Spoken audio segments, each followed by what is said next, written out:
Hello, everyone. Welcome back after our breakout sessions. It is so exciting to have you all back with us for the next panel on our amazing agenda today. So I very quickly wanted to introduce our moderator. The topic of our panel today is Know Your Worth. How to negotiate and advocate for yourself, something that I think every single person can use a reminder of and some help with. And we have an incredible set of panelists here today to take that on. So our moderator is Emma Goldberg. Emma covers the future of work for the New York Times. Before she joined the Times business section, she worked for the Times editorial board, and she has been lauded on a number of different platforms and by many organizations for her journalistic talent. Emma is the winner of the Newswomen's Club of New York's Best New Journalist Award. She won the New York Press Club's Nellie Bly Award and the Sidney Hillman Foundation's Sidney Award. Emma is also the author of Life on the Line, Young Doctors Come of Age in a Pandemic, which the Washington Post called essential reading. And she's just an incredible person to watch and to learn from in the future of work space. So Emma, I'd love to bring you up on the stage, and I will turn it over to you and let you introduce our panelists. Thank you so much. Thank you so much, Catherine. Thanks for having me here. It sounds like it's been an amazing day and a packed one. And I'm really excited about this session. This is something that I think is going to be relevant to so many people and full of a lot of insight and helpful information. So the name of this panel discussion is Know Your Worth, How to Negotiate and Advocate for Yourself. And we have a group of amazing professionals from all different fields who are going to share insights and advice and stories and experiences. And they're bringing a lot of knowledge to the table and a lot of experience. So I am very excited to hear their perspectives and excited that they can share them with all of you. So our panelists are joining, and I would love for each of them to introduce themselves. And maybe we can start with you, Yolanda.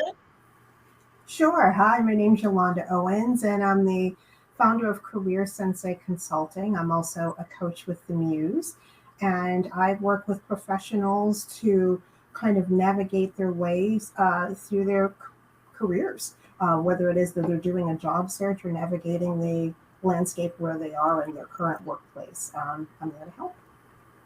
Great. What about you, Susan? Hi, I'm Susan Levine, and I'm the CEO and founder of Career Group Companies, which I started 42 years ago with a vision of elevating the field of recruiting and talent placement, and love working with candidates in the leading firms throughout the country. We are a national recruiting firm. Great. And Tameka? Hi, yes, I'm Tameka Johnson. I work currently at Dow in Midland, Michigan. I've been with the company for 17 years, where I focus on employee development, performance management, and also global educational assistance. Great. So I'd love to dive right in. I wanted to go around, first of all, to talk about the question of financial independence. So what would you say is the kind of key ingredient of financial independence, and what advice do you have for people on achieving it? And maybe we can start with you, Yolanda. Sure.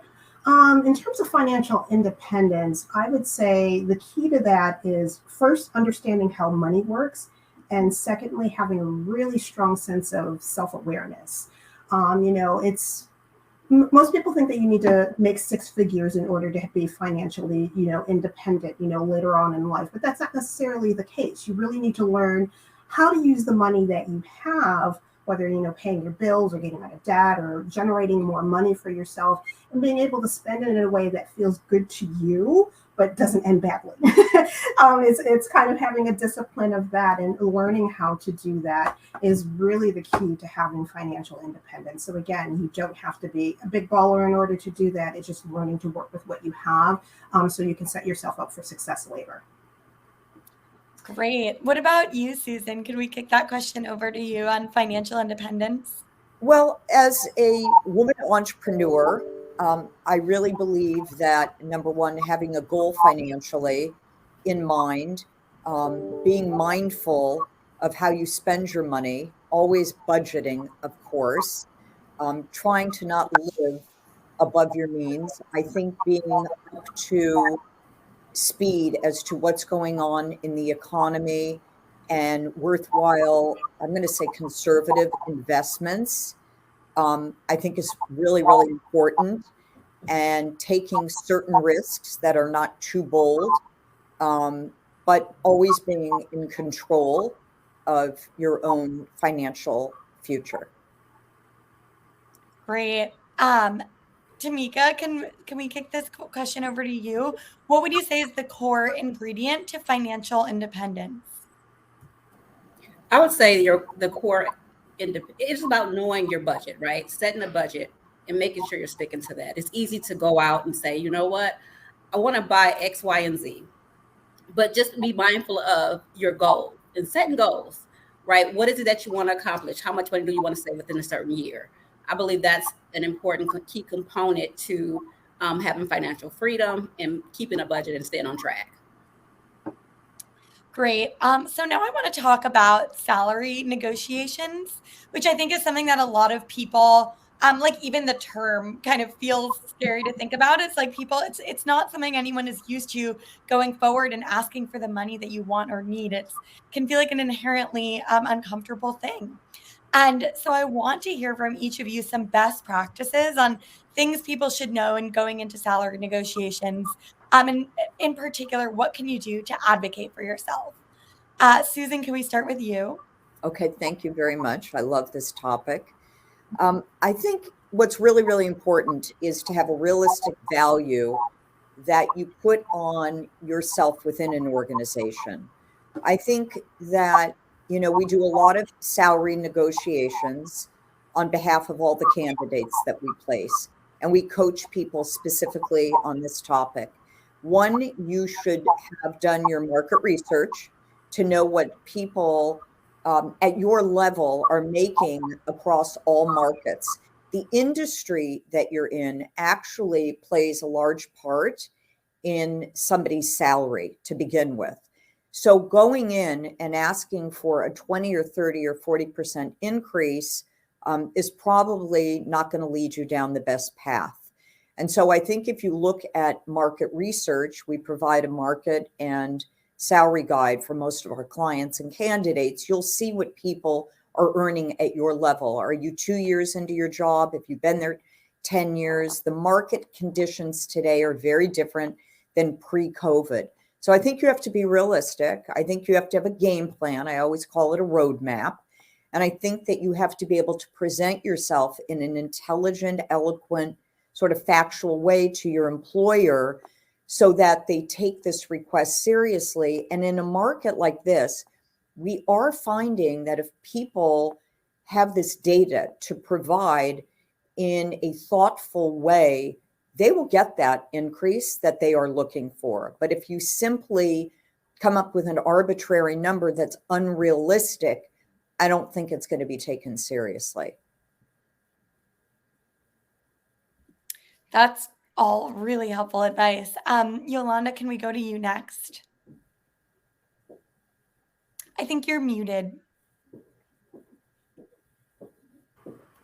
I'm going to piggyback off of what Susan had to say. And, it really is learning how to talk about yourself, whether, it's in a salary negotiation or any, wherever you are in your job search. I think that's where people struggle most, is being able to talk about themselves.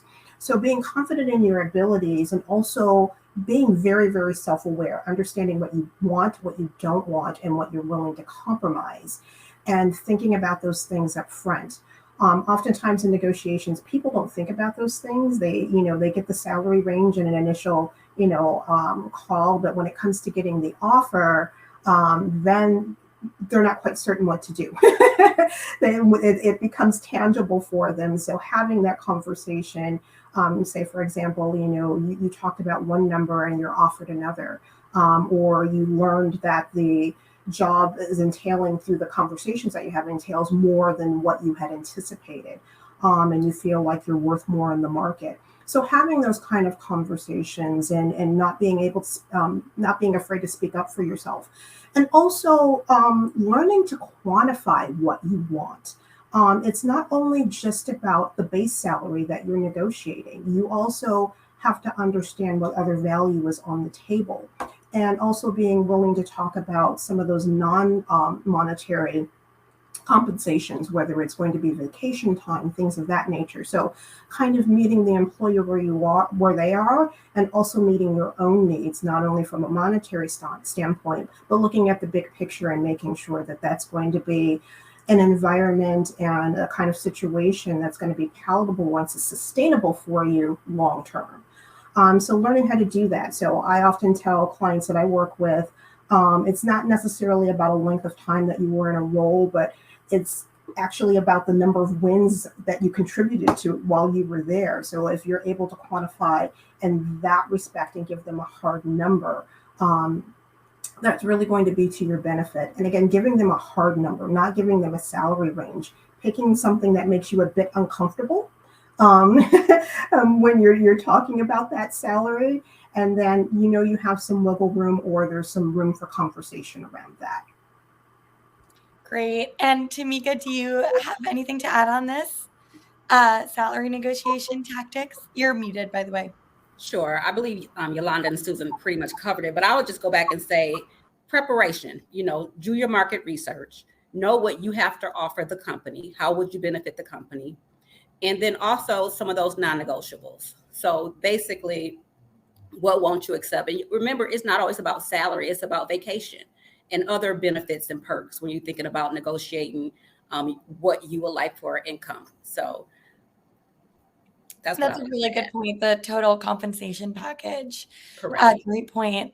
So what about the kind of most common pitfalls that you guys see in salary negotiations? Like, what are the number one things that trip people up?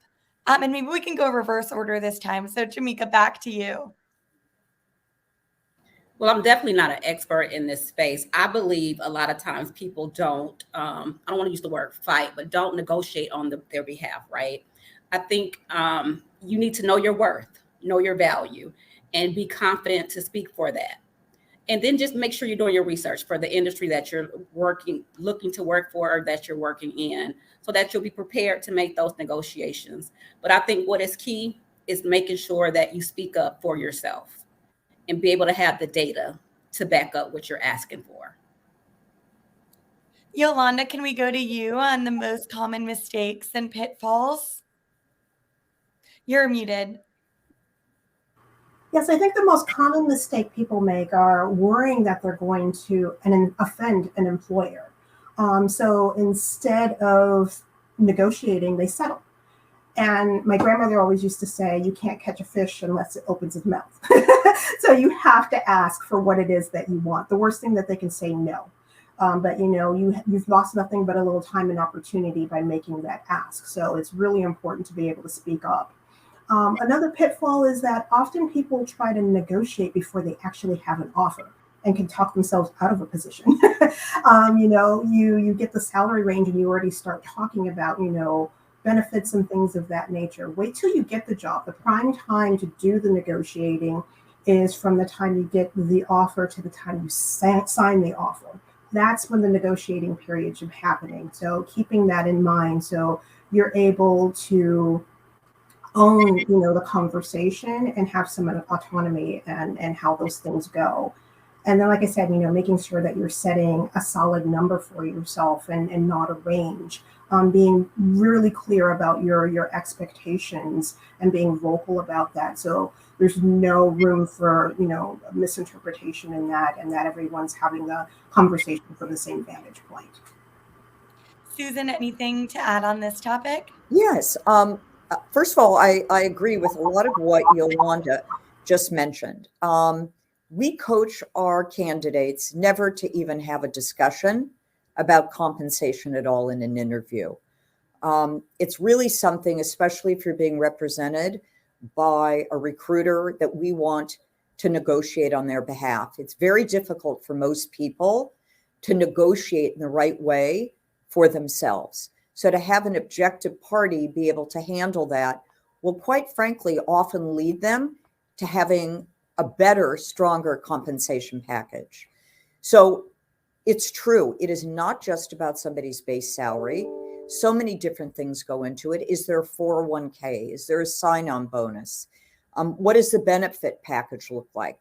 A robust benefit package could be $20,000 to someone. But I don't think that money should ever be discussed in an interview. I agree, be the best version of yourself in that interview. And it's actually a turnoff to an employer to have somebody start up with, how much money are you going to pay me? So if it does get brought up, I think you have to be realistic, number one, in having done the market research. And I think you need to always go into that interview prepared that you don't want to lose getting an offer because you've outpriced yourself. It's a volatile market there now, as I had said earlier, and I do believe it's better if somebody else negotiates on your behalf. So I could go on and on like all of us about this topic, but let someone else do the negotiating for you. Love it. Okay, so we got some really good questions in the chat on this topic. So before we veer off, I want to dig a little deeper on this. So someone asked, first of all, how do you address the question, what was your previous salary? The question says without degrading previous employer, but I would also add without maybe, pegging yourself at a lower compensation level than maybe you want to push toward in your next role. And maybe we can start with you, Yolanda.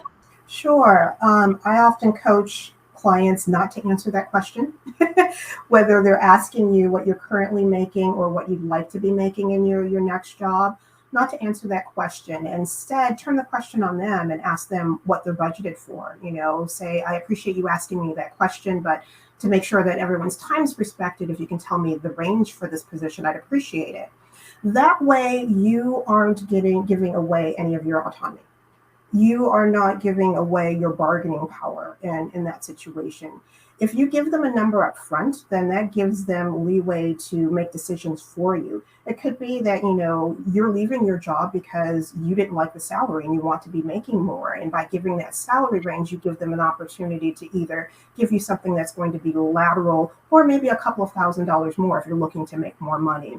So again, you want to be able to own that conversation. So make them tell you, and then that way, if the salary is where you want to be, great. You can silently do a little happy dance and you're good to go, or especially if it's way above what you're looking for. And if it's below, then you can decide whether or not you want to have a deeper conversation around some of the other compensation or benefits, or if you just want to walk away, it's not worth your while. But again, you own the conversation by approaching it in that way. That's great. Tameka or Susan, do either of you have anything to add on that question of previous compensation? It's actually unlawful. It is against the law to ask someone what they're currently earning or what they earned in their last job. So that's number one. No employer wants to even approach that question. If somebody voluntarily discloses what they've been making, that's up to them. But I do feel that what someone has made in the past is irrelevant to today's market. It is entirely up to an individual to be interviewing or ask for a salary that they feel they're worth today. If they were underpaid in their last job, that should not be a contributing factor to be underpaid now or in the future. And that if somebody, I'm going to say, moved, I live in Los Angeles, moved from the Midwest, and they were making considerably less money there, and now cost of living in California, an employer is going to look at that salary, and they're actually going to feel, by offering them a small increase, that person still got a nice raise. It has nothing to do with anything. Today, you should be paid what you're worth. You should ask for what you believe you're entitled to. I feel like you should stick to the number that is competitive. No one should even go down that road where they have to negotiate against themselves. Yeah, that's such an important reminder. Thank you so much, Susan, for also touching on what the legal landscape around this looks like right now. So we've gotten some other really good questions in the chat on this topic. So let's stay on this for a moment. Obviously, it's very relevant and useful to a lot of people. How do you respond when an employer says it's not the right time when you're asking for a raise? Does anyone want to jump in on that? Tameka, what would you say to that? I mean, and sometimes it may not be the right time. I mean, we are in a unstable environment if you check what's happening in the news and everything. But for you to go back and prepare, okay, what do I want to discuss with my leader about increase? You can write down what you've done, what was the overall impact, what was the cost saving that you brought to that company. And as you're talking about your cost saving, maybe that can be a conversation to win in that you can get a promotion from that cost saving that you helped the company make. So again, it may not be the right time, but that does not mean you can't have the conversation later in the year. So have a follow-up discussion, put it on your calendar, follow up the next quarter, follow up in a couple months. I love that. Remind yourself, get it on the calendar. That's great. Susan or Yolanda, do any of you want to jump in on that quickly? I would personally, if somebody said to me it's not the right time, I would ask why. It would be really important to me to actually know from my employer's perspective why it's not the right time to ask for a raise. And I also feel that, we're talking about raises and salary comp. I think it's important. Is this an annual review, or is this something that somebody is arbitrarily coming into and initiating a conversation with their employer before their actual anniversary date and just saying, based on market conditions, I feel like it would be a good time with the contributions I'm making to ask for more money. If it's an annual review, I would coach someone to handle salary negotiations, and an employer saying it's not the right time. They should expect at an annual review to either be prepared to give someone, even if it's a cost of living increase. That is a show of good faith from the employer to the employee. Otherwise, I think you do run the risk of that person going to another company who perhaps is more financially stable and will take care of that person for the next juncture in their career. I love it. Really good advice from all of you. Thank you. So another question that we've gotten in the chat is, you all mentioned market research as one way to kind of come into a salary negotiation with a target in mind. What are some other ways to gather information about what a reasonable ask looks like? Yolanda, maybe we can go to you on this. Yeah, do some informational interviews. Talk with some other people who are in the same field or have similar job titles to yourself and have that conversation. I think we're often taught not to talk about salary, but I think in the market that we're in now, it's important to understand your value and your worth.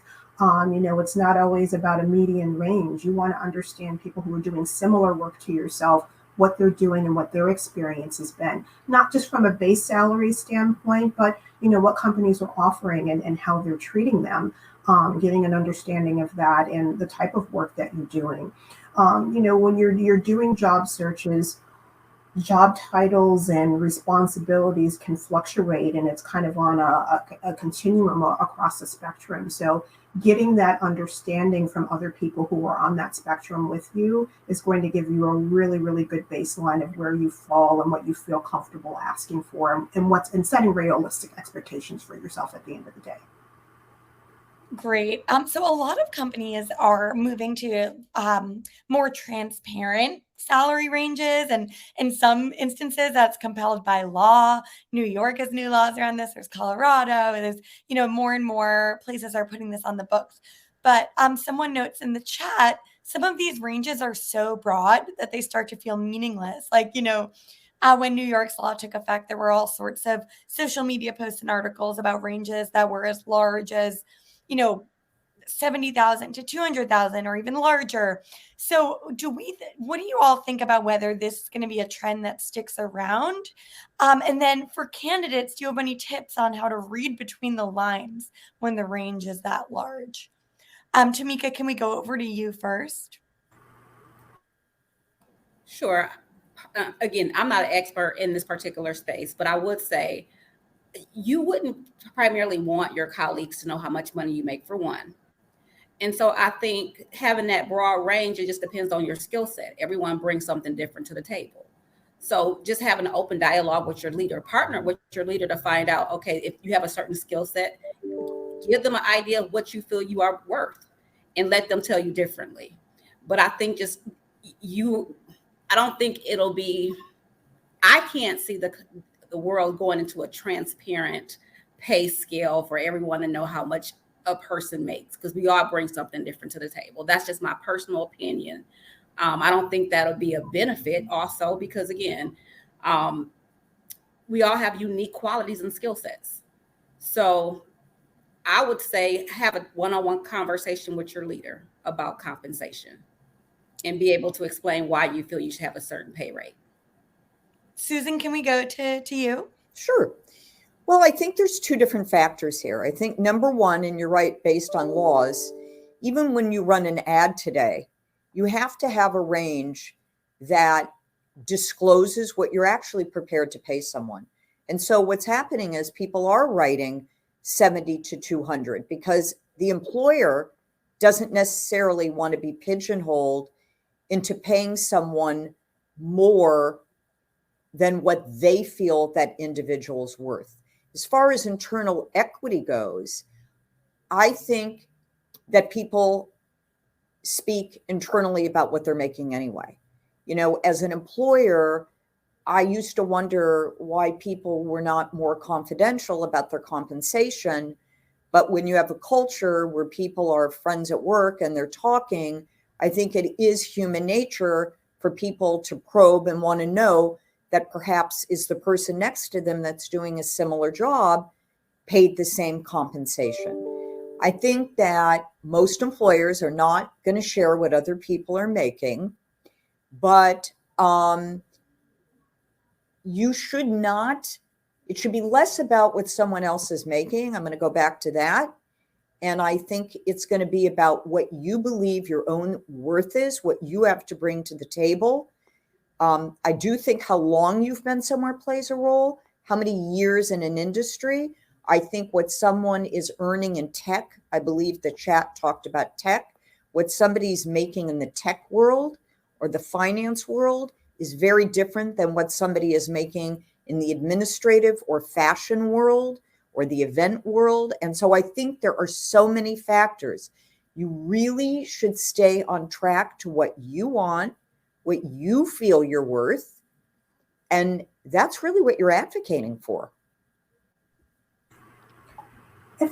I'd like to add one more thing to that. I do believe that employers should be disclosing that and what the salary range is. And when you have a range that goes from 75,000 to 200,000, that's not a realistic expectation. That tells me that the company doesn't know what it wants.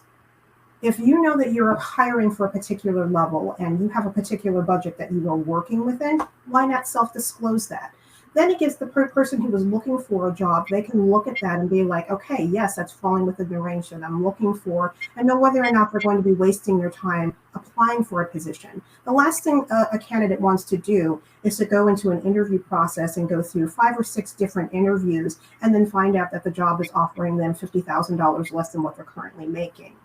Again, it's about having that agency over your own decisions on whether or not an opportunity is going to fit where you are at that point in time of your life. So I feel like that transparency helps have that sets realistic expectations on both the employer and the candidate side. You can have that conversation and meet one another where you are. By not doing that, there's a lot of ambiguity, and that's where there's a lot of discourse in the employment market. And I think that's kind of where we are now and why this argument has come about and why more laws are being passed in order for that transparency to take place and for companies to be more honest. So employees and candidates, again, can make more informed decisions about the jobs that they're taking and not leaving that decision making to the employers who are hiring. This is great. Thanks so much to all of you.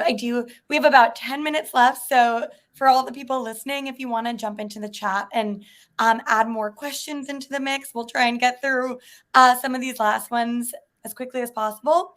I do want to ask the panelists, we've talked a lot about what individuals can do to advocate for themselves, to know their worth, to push toward financial independence.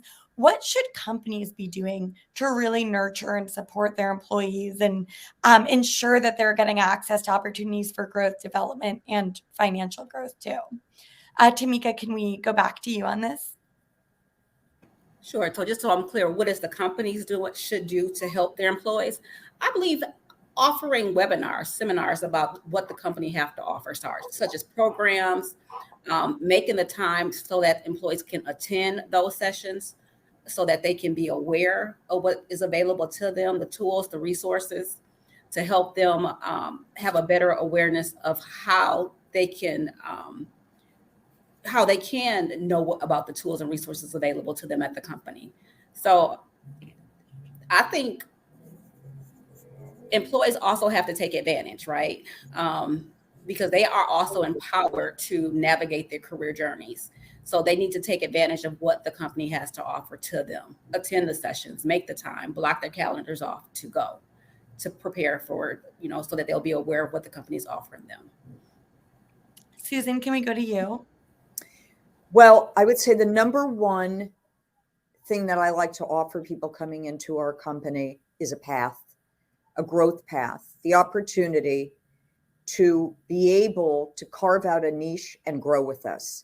I think two other really important points that an employee should be able to expect from an employer is a voice. Use your voice. And where a company encourages that, and you have an open door policy and a seat at the table. I think today more than ever before, it's important for people who are ambitious, but want to be able to know that they're going to work hard and they're going to pay their dues. They want to be part of an organization that's going to recognize this and is going to embrace it and offer them a chance to make that impactful contribution. So creating that path is everything. That's great. Yolanda, what about you? Yeah, I agree with everything that's been said, and want to piggyback off of what Susan said about having a voice, and not just having a voice, but having, employers that are willing to listen to that and to have conversations, open conversations about what's meaningful for you. People hit career maturation points, and, their likes changes, priorities, and where they are in life change. So having those periodic conversations with people to meet them where they are in life and making sure that they have resources to meet those goals where they are. I don't think we have those conversations often enough. The conversation happens when you first get onboarded, but do those conversations continue to happen as the person, has tenure with the company, and how those conversations shift. So I think that's important for employers to have some sensitivity to, and to make sure that there are some resources and some cushions there available for people to tap into in order to have that. Fantastic. So we have 5 minutes left, so I'm just going to get through a couple of these last questions that some listeners have sent in. And one is, when you have taken on additional responsibilities and you feel you've earned a promotion, but that promotion doesn't come around, what can you do to advocate for yourself? Tameka, can we start with you? Sure. I'll give us a quick example. I think you can put together a quick 2-page presentation. Put down, your current responsibilities, the roles that you have taken in addition, and why you feel you should get a pay increase. Sometimes it's just putting that information in front of your leader to let them know, hey, I'm taking up more time, I'm working more hours, my workload has increased, and just having that bold conversation with your leader about additional responsibilities that you have taken on. That's great. Good advice. Susan, what about you? Well, I think actually sometimes a promotion doesn't always have to come necessarily with money. I view a promotion as an education that a firm is exposing an employee to. So it's not that if someone is coming along and taking someone else's job and handing all those responsibilities to you, that you shouldn't be compensated at some point.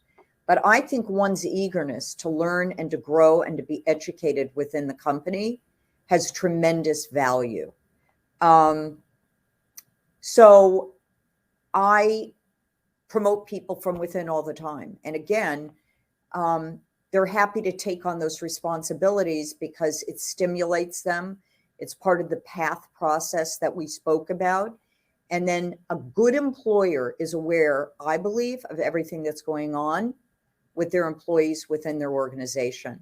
And when it is that time, whether it be the year-end bonus, which is often before someone's anniversary date, you should recognize somebody's hard work, but you should know what's going on with your employees and what they're taking on. I just think an employer has to pay attention to their team and celebrate the wins.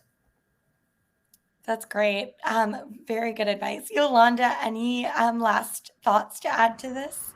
No, I think everything's pretty much been said. You know, it is important to recognize people, whether it's monetarily or through a title change. I do feel, though, that yes, there needs to be some sort of recognition. The reward shouldn't just be more work.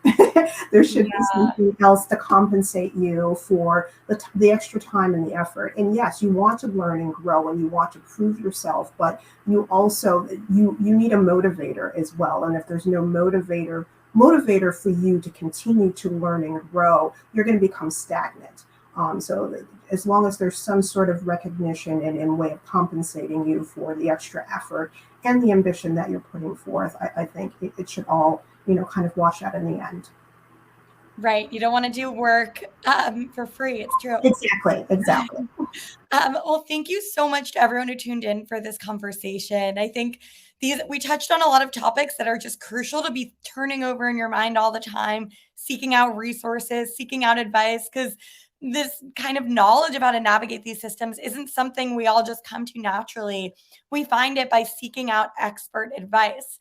And so on that note, I'm very grateful to all the panelists who joined us to share their insights, to share their tips and their experiences. This was a great conversation. And thanks so much to everyone for listening in, and Fairygodboss for putting this together.